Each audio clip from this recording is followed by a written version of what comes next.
Get back! It's coming!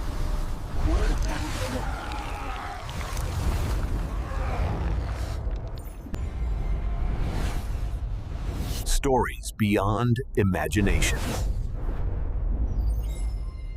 The year was 1912, and the Titanic gleamed like a floating palace under the pale Belfast sun. To the thousands gathered on the docks, it was the pinnacle of human engineering, a marvel of progress, a symbol of mankind's triumph over nature itself.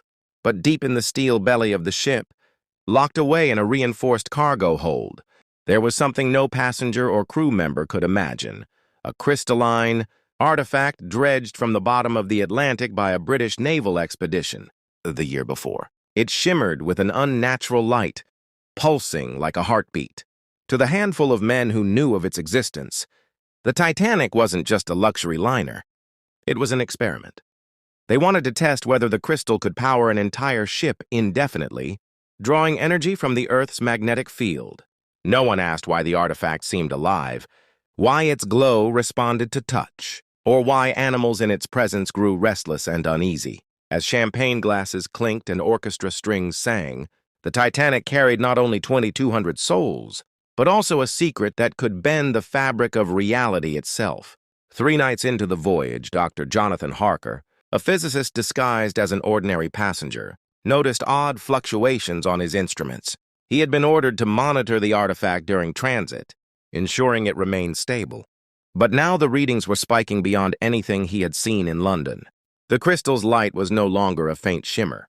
It pulsed with violent intensity, casting eerie shadows across the cargo hold. Crewmen tasked with guarding it whispered of strange dreams, visions of cities beneath the sea, towers glowing with alien fire, voices that echoed in languages older than humanity itself. One man claimed he saw the stars moving, as though the sky itself were shifting above him. Harker wrote in his journal, his hands trembling, "It is not of this Earth. We may have brought aboard not a power source, but a beacon." He tried to warn Captain Edward Smith, but the captain, bound by orders from higher authorities, dismissed the concerns. "The Titanic is unsinkable," Smith said firmly, though his eyes betrayed a flicker of unease. By the 4th night, the artifact's influence reached beyond the cargo hold. Passengers in first class reported vivid, shared dreams of walking, corridors made of black stone, beneath a crushing ocean.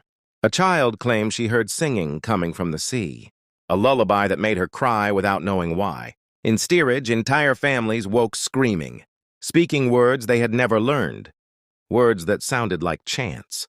Dr. Harker overheard an Irish immigrant mutter, "It calls us home," before collapsing into unconsciousness. The crystal's pulses seemed to synchronize with the Titanic's engines, as if guiding the ship toward something. Even the stars overhead looked wrong, subtly rearranged in constellations no sailor could recognize. First Officer Murdoch confided to Harker in secret, "Every night, I see shapes in the water, moving alongside us, long shadows taller than the ship itself. Whatever we're carrying, it wants us to go somewhere." Fear spread in whispers, but most passengers remained blissfully unaware, dining in splendor while doom sailed beneath their feet. April 14th. The night sky was unnaturally clear, the Atlantic as smooth as glass. Lookouts swore they saw lights flickering beneath the waves, vast, spiraling patterns like cities glowing in the abyss. At 11:40 p.m., the Titanic struck the infamous iceberg, or so history would record. But those closest to the bow insisted it wasn't ice at all, but a shape, translucent and immense, rising from the sea like a living mountain. The collision was not an accident, it was an awakening.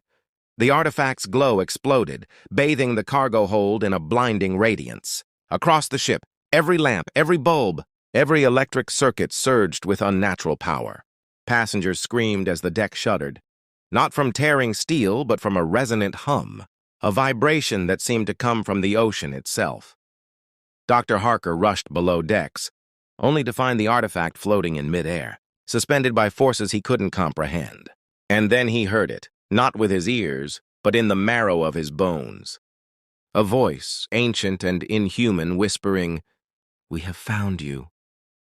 Chaos consumed the ship. Officers tried to launch lifeboats, but the sea itself rebelled. The water around the Titanic swirled with glowing currents, pulling boats back toward the hull. Passengers clutched one another as the artifact's light shot skyward, piercing the clouds like a beacon to the stars. Some fell to their knees in worship, convinced they were witnessing the return of gods. Others went mad, tearing at their own flesh as voices filled their heads. Dr. Harker realized the truth with dreadful clarity. The Titanic wasn't sinking. It was being pulled down deliberately, dragged toward the glowing shapes beneath the waves. The artifact had not been cargo. It had been bait. And now, something vast was rising to claim it. As the stern lifted into the air and screams tore across the night, Harker clung to the rail, whispering to himself, "History will never know the truth. They will call it an iceberg." But it was never an iceberg.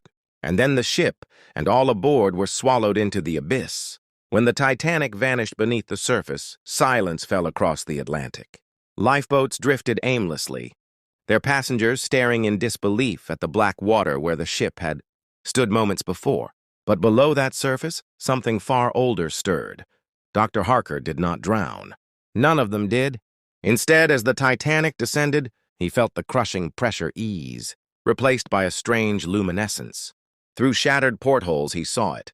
A city sprawled across the ocean floor, vast beyond comprehension. Towers of stone and coral pulsed with alien light, arranged in geometric patterns no human mind could fully process. The ship came to rest not on the seabed, but on a massive platform as if it had been expected. Around him, passengers and crew who had not succumbed to madness stared in awe and terror. Some wept, others whispered prayers. The artifact, still glowing furiously, floated free of its crate, drifting like a lantern toward the city's heart. It was not cargo, it was a key. The survivors staggered from the ruined decks into the alien streets, unable to comprehend how they still breathed. The water was thick and shimmering, not quite liquid, not quite air. It carried sound strangely, amplifying even the faintest whispers into hollow echoes. Statues lined the avenues, carved in the likeness of beings half human, half something else, scaled, crowned with tendrils, their eyes blank and unyielding. Some passengers collapsed in worship before them, convinced they had found Atlantis. Dr. Harker, notebook in hand, tried to maintain reason. "We are inside." "A pocket, a chamber," he muttered. "Engineered." He ran his fingers across one of the statues and felt warmth, as though it lived. Then the whispers returned. Not in his ears, but in his blood. "You carry the spark. You have brought it back." Around him, more passengers dropped to their knees, their minds overwhelmed. A woman screamed, clawing at her head until blood ran down her face. And above them, the towers began to move, folding and shifting like colossal machines awakening after a long sleep. Captain Smith emerged from the crowd, his uniform torn, his eyes unfocused. Yet when he spoke, it was not his voice. "The beacon has returned," he said, his words carrying a resonance that froze every heart. "You were summoned across centuries. You are vessels, nothing more." The artifact hovered before him, its glow now synchronized with the rhythm of his words. Dr. Harker shouted, "You're not the captain. Who are you?" The thing wearing Smith's body smiled faintly. "We are the architects of the deep. Long before your species walked upright, we ruled these waters. When the stars turned against us, we built the crystal and cast it adrift, waiting for hands bold or foolish enough to bring it home." Passengers backed away, but some leaned forward eagerly, entranced. A mother cradled her child and whispered, "They promised me safety." The ocean city pulsed brighter, and Dr. Harker realized, with mounting dread, that the Titanic's descent had not been an accident. It had been a summoning ritual, and every soul aboard was a sacrifice. The ground shuddered as the towers bent toward the survivors, beams of light sweeping across the crowd. Wherever the light touched, flesh twisted. A young sailor screamed as his arms fused into scaled appendages. A wealthy banker's eyes turned black, his mouth spilling brine. Some resisted, clawing at their own skin, but others embraced the change, walking calmly into the light as their bodies warped into new forms. The alien whispers grew deafening. Now a chorus, "One blood, one sea, one body." Dr. Harker clung to his sanity, scribbling furiously in his journal. "They're rewriting us," he wrote, "turning us into them." He tried to pull passengers away, but they moved like sleepwalkers, surrendering willingly. Nearby, a little girl, who had dreamt of the ocean lullabies, looked up at him with blackened eyes. "It doesn't hurt," she said sweetly. "It feels like going home." Harker staggered back, his mind fracturing between scientific awe and primal terror. He realized then that the Titanic had not been claimed by the sea. It had been recruited. In the city's heart, the artifact embedded itself into a colossal structure, fusing with it as though completing a circuit. The ground trembled. Far above, in the world of men, the Atlantic began to boil. Storms raged, compasses spun madly, and lights flickered in distant cities. Humanity would feel the awakening, though they would never know its cause. The entity inside Captain Smith extended a hand to the survivors. "Join us and live forever in the ocean's embrace. Refuse and be torn apart when the old tide rises." Some fell at his feet instantly, eager to transcend. Others sobbed and clung to their humanity, even as their bodies betrayed them. Dr. Harker alone stood defiant. His journal clutched to his chest. "We are not your vessels," he spat. "We are not your return." The voice laughed, echoing through stone and water alike. "Then you will drown in truth as your kind always has." Around them, the city rumbled, its vast machinery preparing to rise, to reclaim the surface world. The city convulsed as if it were alive, structures folding inward, reshaping themselves with each pulse of the artifact. Dr. Harker stumbled through the chaos, searching for survivors who still resisted. Around him, passengers split into two factions. Those who willingly surrendered to transformation, their skins shimmering with scales, and those who clung to their humanity, screaming in futile defiance. A choir of alien voices sang through the water-choked air, their words vibrating in bone rather than ear. "Ascend with us or perish as you were." Harker felt the pull in his veins, the temptation to give in, to let the whispers carry him into oblivion. He pressed his hands against his skull until his fingernails cut skin. "No," he muttered. "I am not yours." The ground beneath him shook violently, and through the shimmering current, he saw something unimaginable. The city itself was rising, tearing free from the ocean floor. As the city ascended, towers cracked open like eggs, revealing enormous figures encased in crystalline shells. They were not statues, they had been slumbering guardians, entombed until the beacon returned. Their eyes ignited with a blue fire as they stretched limbs, longer than ship masts. Dr. Harker froze as one leaned down, examining him with a gaze older than the continents. The creature's voice bypassed sound, speaking directly into his mind. "You are frail, but you carry memory. That is useful." Passengers fell to their knees in worship, their bodies twisting faster, reshaping into hybrid forms that crawled toward the giants. The air, or what passed for air, was thick with salt, decay, and the metallic tang of blood. Harker backed away, clutching his journal as if words could shield him.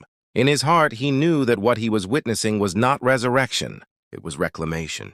Humanity had trespassed, and now the ocean was taking back what was hers. The Titanic itself groaned, split across its spine, but instead of collapsing, its pieces were absorbed into the alien city. Iron and steel liquefied, fusing with coral and stone, reshaped into new structures. Survivors screamed as deck rails and portholes melted, stretching into arches and spires. "They're eating the ship!" a sailor cried, before his face melted into gills. Dr. Harker realized the truth. The Titanic had never been lost, it had been taken. The artifact was not merely a beacon, but a key to assimilation. Everything it touched became part of the city's design. He scribbled desperately, "If the city reaches the surface, the world will drown not by flood but by inheritance. They will overwrite us all." The thought chilled him deeper than the ocean ever could. He had to find a way to stop the artifact, or at least leave behind a record of the truth. Hope flickered when Harker found a small group of survivors, clustered in a ruined cabin. Crewmen, a mother clutching her child, even a wounded officer. Their eyes still shone with fear rather than devotion. "We need to destroy it," Harker urged, pointing toward the glowing artifact embedded in the city's heart. "If we don't, the surface will be next." But dissent erupted immediately. "Destroy it!" cried the officer, his face pale. "Do you not see? They offer immortality. We could become gods of the deep." His voice cracked, torn between awe and terror. Before anyone could react, he lunged, dragging two men with him toward the beacon's glow. They vanished into the chanting mob, their screams swallowed by alien song. Harker felt despair sink into his bones. Even in the face of annihilation, humanity found ways to betray itself. Guided by instinct, or perhaps the whispers themselves, Harker led the remaining survivors deeper into the city, through corridors carved with constellations, unknown to Earth. The walls pulsed faintly, like the veins of a living organism. At the chamber's center rose an altar of obsidian, upon which a second crystal floated, smaller but identical in form to the beacon. Unlike its sibling, this one flickered weakly, like a dying star. Harker reached for it, feeling its hum against his palm. Images slammed into his mind, visions of stars collapsing, oceans boiling, ancient wars fought not on land but beneath waves. He saw these beings retreating into the deeps, sealing themselves away, awaiting the return of the beacon. And then he saw something else. The crystal could not be destroyed, but it could be severed. One key had awakened the city. The other could lock it again. If he could harness it, the moment Harker touched the second crystal, the city reacted. The towering guardians turned, their burning eyes sweeping through the corridors. Passengers who had already transformed shrieked in unison, their bodies convulsing as if commanded. "They know," whispered the mother, clutching her child. The group fled, stumbling through shifting passages that rearranged themselves like a maze. Stone melted into coral, doors closed into solid walls, and stairways led only into darkness. Behind them, the alien choir rose to a fever pitch, echoing in frequencies that made blood vessels burst. One man collapsed, his skull splitting open under the pressure. The others dragged him onward, but his body melted into the floor, absorbed like wax. Harker gritted his teeth, clutching the weak crystal tight. It burned his skin, but he refused to let go. "If I fail," he thought, "there will be no one left to remember." They stumbled into a vast chasm at the city's edge, a gorge that seemed to split the ocean itself. At its bottom churned a black vortex, pulling at everything with irresistible hunger. Above it hovered the beacon, still fused into the city's heart, radiating light that stretched into the stars. The guardians circled it, their massive forms chanting in a rhythm that made the entire chasm tremble. "This is it," Harker whispered. "The source. The wound." He raised the smaller crystal, and for a moment the guardians faltered, their chant breaking. The artifact in his hand resonated, answering its twin with a shrill hum. The ground shook violently and the vortex widened, threatening to consume them all. Harker knew he had one chance, to align the crystals, to sever the connection before the city broke fully into the surface world. But he also knew the act would demand a price, his life or worse. The mother clutched her child, her eyes brimming with desperate hope. "If it means saving her, do it," she whispered to Harker. "End it." Her voice wavered as the guardians roared, their movements shaking the chamber. The child reached out toward the crystals, her tiny hand trembling. "They call me," she said softly. Harker's stomach twisted. Was she a victim, or had she already been claimed? The mother kissed the child's head and shoved her into Harker's arms. "Take her," she cried. "If you survive, tell her what happened here." But even as she spoke, the light swept over her and her body twisted violently. Bones cracked, her face elongating into a grotesque mask of scales and gills. Her last scream dissolved into a hiss. Harker turned away, holding the girl tight, forcing himself not to break. With the guardians closing in, Harker climbed onto a platform overlooking the abyss. He held the weak crystal high, aligning it with the beacon below. The resonance grew unbearable, rattling every bone in his body. Blood poured from his ears, his eyes, his mouth. Yet he held fast. The two crystals screamed at one another, a frequency that shattered stone and ripped the sky itself.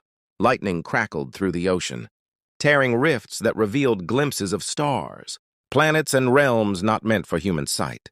The guardians shrieked, their forms unraveling into mist. For a heartbeat, Harker felt the abyss stare back at him, endless and alive. Then he thrust the crystal downward, forcing the two into alignment.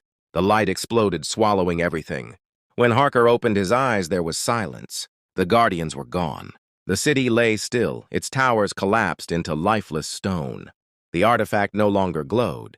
It lay in two broken halves at his feet, pulsing faintly before fading to black. The child stirred in his arms, her eyes once more human, her skin unmarked. For a moment, relief surged through him. He had done it. He had severed the connection. But then he looked around and realized they were alone.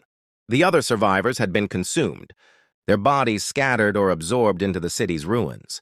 The Titanic itself was gone, erased from existence. Only he and the child remained, stranded in the silent grave of an alien empire. Hours, or perhaps days, later, Harker awoke floating on the surface of the Atlantic. The child clung to him, trembling but alive. There was no sign of the Titanic, no wreckage, no lifeboats, only an empty sea stretching endlessly. The stars above looked unfamiliar, as though constellations had been subtly rewritten. A passing steamer eventually found them, hauling their exhausted bodies aboard. The captain pressed Harker for answers, but all he could say was, "The ship struck an iceberg. We were lucky to survive." The official record would never speak of alien cities or guardians of the deep. It would tell only of ice, hubris, and tragedy. And Harker knew the truth would remain buried, just as the ocean demanded. Back in London, Harker poured everything into his journal. He drew sketches of the city, the guardians, the crystals. He described the whispers, the transformations, the abyss itself. But even as he wrote, the memories grew hazy, slipping through his mind like water through fingers. He began to question whether it had been real at all. The child, now silent and withdrawn, refused to speak of the voyage. Sometimes he caught her staring at the ocean for hours, humming the same lullaby she claimed to have heard in her dreams aboard the Titanic. Harker sealed the journal, hiding it in a vault. "If anyone finds this," he wrote on the final page, "know this, it was not an iceberg."